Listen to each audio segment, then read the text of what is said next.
Thank you so much. I thank the gentlelady for yielding, and I am so pleased to stand on the floor of the House and join my female colleagues from both sides of the aisle as we work together to make the dream a reality, which is the dream of a Women's History Museum to celebrate the cause of wonderful women who have participated in the push and preservation of freedom here in the United States. It will indeed be a wonderful day when we see this as a reality, and as Ms. Maloney mentioned, we're moving forward legislation that would allow for the establishment of a commission to study where to place a museum. And by the way, I think everyone will find it so interesting. The women of this great nation have said, we don't want any federal money at all involved in this project. We're going to privately raise every single penny that is necessary for the location, for the physical facilities, for the exhibits, for the maintenance and upkeep and endowment. This is a project by the women of this nation for the women of future generations to celebrate the accomplishments that women have made to the nation. Indeed, when we think about what has transpired in each and every state, and I hope over the next few weeks we have the option, as we celebrate Women's History Month, to talk about what women have accomplished in our country and what our states have contributed.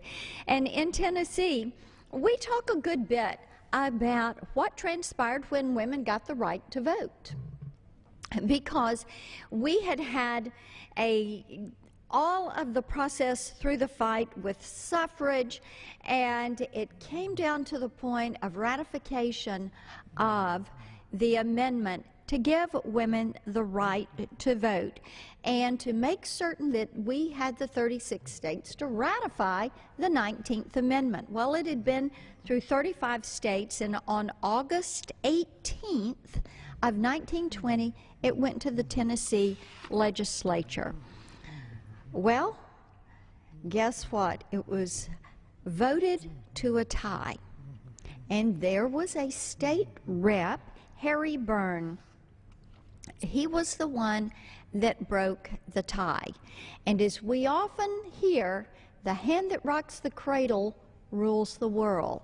And indeed, this is a story that is a great example of that, because Harry Byrne changed his vote and gave women the right to vote.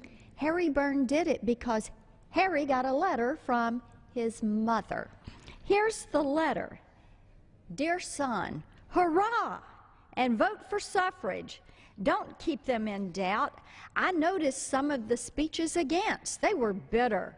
I have been watching to see how you stood, but have not noticed anything yet. Don't forget to be a good boy and help Ms. Cat put the rat in ratification. Sincerely, your mother. Well, Harry Byrne changed his vote, and Tennessee became the perfect 36, the state that gave women the right to vote.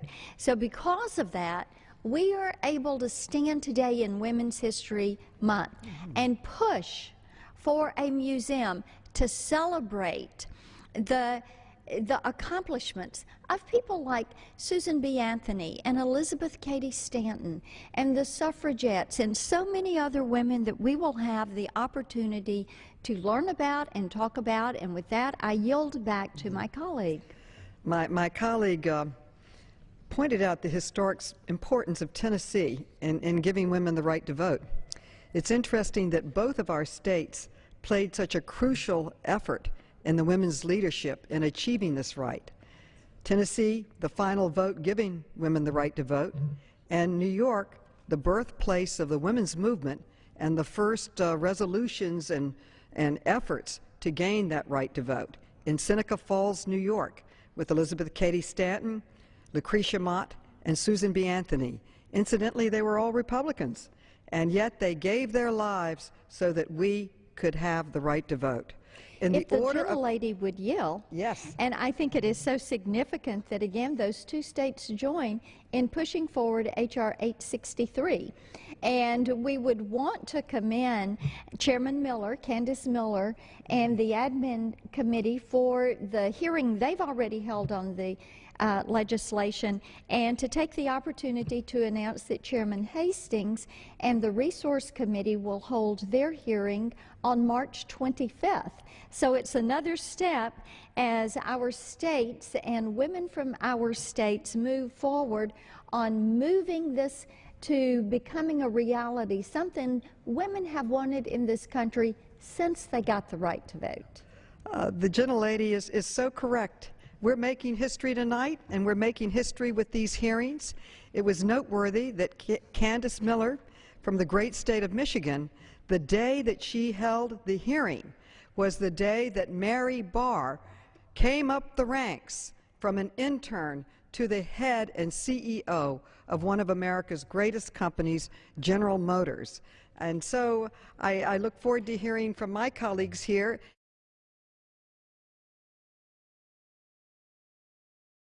To my good friend and colleague in this effort, Marsha Blackburn, Congresswoman Blackburn. Thank you, Ms. Maloney. And I want to talk for just a moment about some of the women from Tennessee who have made such a significant contribution. Now, each of us standing on the floor tonight have stood in this chamber and have fought for children.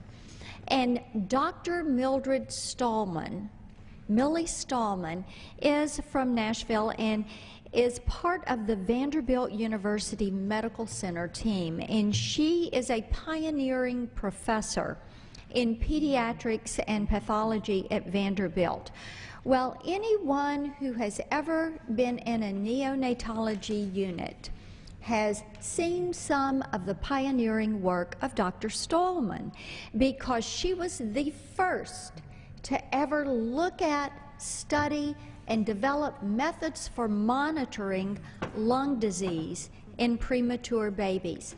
And with over 1,300 preemies born every single day, if you were to go into a hospital neonatology unit, you would see some of the knowledge, the experience, the insight, and the discovery that has been brought about by Dr. Stallman in helping these young babies to live.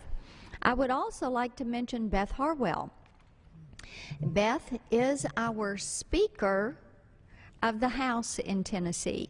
She is the first female Speaker of the House ever in our state's history. Beth started her career in public service when she was elected to the General Assembly in 1988.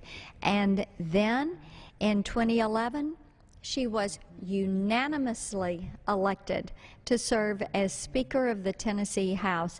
She is a diligent worker. She is very devoted to public service, and she represents our state so well. Chief Justice of the Tennessee Supreme Court, Connie Clark, who is one of my constituents. Now, Justice Clark brings an incredible career. The gentlelady from New York's time has expired. Under the Speaker's announced policy of January 3, 2013, the Chair recognizes the gentlewoman from Tennessee, Mrs. Blackburn, for 30 minutes. I thank the gentleman for yielding. I guess a technicality. We're so excited about our talking, we didn't realize that the time had to be split, but so be it. We women stand and abide by the rules of the House, and we will accept the acknowledgement of the change of time, and I will return to directing our attention to Chief Justice Connie Clark in Tennessee. What is so important about her career is that she was first appointed to the state court by a Democrat governor, again served under a Democrat governor, and then Chief Justice under a Republican governor. And Justice Clark is such an incredible inspiration to women in our state. She has proven herself, has really been devoted to the judiciary and the law field, and is so active in our community, a tremendous role model. If we step outside of the venue of politics and law, Amy Grant, who is a singer-songwriter, a native of Nashville, has had such a successful music career. Amy Grant became the first artist in Christian music to ever have a platinum record.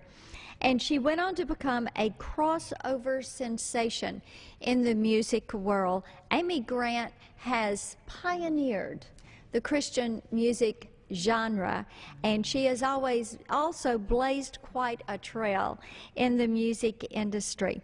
When we look at the world of sports, another Tennessean from Clarksville, Tennessee, which is in my district, Wilma Rudolph. Many of you will recognize her name. She was a Tennessee State University track star, and on September 7th, 1960, in Rome, she became the first American woman to win not one or two, but 3 gold medals in the Olympics. She was a track and field champion and was regarded as a civil rights and women's rights pioneer, and is warmly remembered and treasured in our state. Pat Summitt, who was the head coach of the Lady Vols at the University of Tennessee and is now the head coach emeritus. She was at the helm of the Lady Vols for 38 seasons. She is the all-time winningest coach in NCAA history. The all-time winningest coach in all of NCAA history. That is men and women's teams. She is forthright, well-respected, ethical, and a winner in every sense of the word. Sandra Cochran, who is the president and CEO of Cracker Barrel Incorporated. She became the president and CEO on September 12th of 2011, following her service as Cracker Barrel's president and chief operating officer. Cracker Barrel is headquartered in Lebanon, Tennessee, and Ms. Cochran was previously CEO at the nation's third largest book retailer, Books A Million, and she is serving our community and that country well. Ms. Cochran is a chemical engineering graduate from Vanderbilt University and a Master of Business Administration from Pacific Lutheran University. After graduating from Vanderbilt, she entered the United States Army, where she ultimately served as a captain in the 9th Infantry Division. There are so many other influential women that come from our state, and we are delighted to know that we will have the opportunity to recognize them and their contributions and the contributions of all women who have contributed to the cause of freedom in this nation. And I yield to the gentlelady from New York.